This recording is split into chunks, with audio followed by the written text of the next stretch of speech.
decreases. Yeah, what's your name? Chamudita. Right. Okay, that's very good. Okay, we should give him a clap, I think. Yeah. Because he made sure that you went for lunch on time, basically. That's why, not because he got the right answer, right? Okay. Right. So, so yeah. So why do they do that? Why do they do that? Is there a general rule? Right. Now, this girl, what's your name? I have forgotten your name now. Right? Yeah, Vishnuja, right. So, can you load that again for me, right? So, I am going to make this support very close to this, right? Okay. Now this is the way it behaves, right? Now, this image that you see here, right? You see an image, right? So I want your imagination to be a bit active. What can you see here? What does this remind me of? What you know, some kind of structure. What does it remind you of? Any word that is associated with what you see here? What can you say? Again, somebody will have to save you from a late lunch, right? What can you see? Yeah? Correct. What is it? Hogging. Yes, you can see hogging. Yes. What else? Something else? What kind of structure will have hogging like this almost right through? What kind of structure? What kind of structure? What kind? Yes? Yes, what kind of structure? Yes?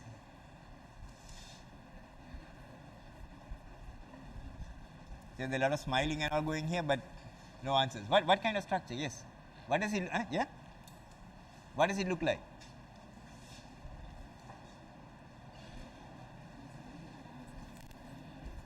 What does it look like? Yes? Now, I have shown these things, no? It may not look exactly like that, but something similar. What does it look like?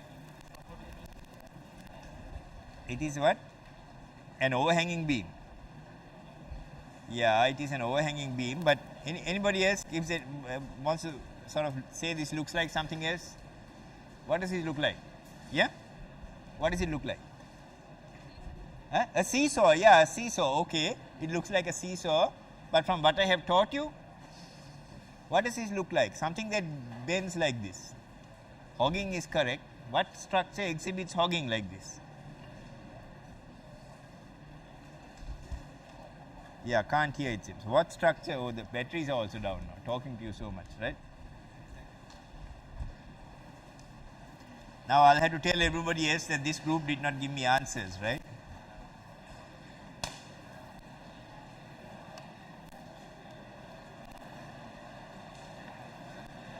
Because it's supported here, right? And it's supported here, and in one of my lecture notes, you will see this as an overhanging beam. But we know the reaction is where's your pencil case, right? So we know the reaction, this is downwards as well. So I am a bit disappointed that you didn't think this looked like a cantilever. I mean, okay, there are two supports here, right? Okay, so some of you have guessed cantilever, but you have not said it, right? So this looks like a cantilever, right? Now, if you look at the bending moment diagram of a cantilever, I better give this to you before I forget. Thanks. If you look at the bending moment diagram of a cantilever, okay, so this is like a cantilever, right? So next time I will tell you how to actually idealize this, and that's the same word again, how to actually idealize this truss as a beam, right? I have just hinted at it now. So, of course, depending on the kind of loads that are there, right? Now here there are 2 point loads, right? Where so 1 point load is only at the end, right? So you will find that the bending moment diagram is something like this in a cantilever, right? So the bending moment is maximum at the support. So that is why the forces in this truss, they are also maximum near the support. So the top is in compression, right? No, so the top is in tension and the bottom is in compression, right? So that's why it's bent like this, right? So if it's bent like this, the top is in tension as you can see and the bottom is in compression. So the other thing is, if it is supported here and loaded like this, the bending moments here are going to be much larger, right? So that bending moment is actually resisted by these two forces acting at a distance to each other. It's like a couple. These two forces act as a couple. So you don't see that very nicely in this truss here, but there are certain classes of trusses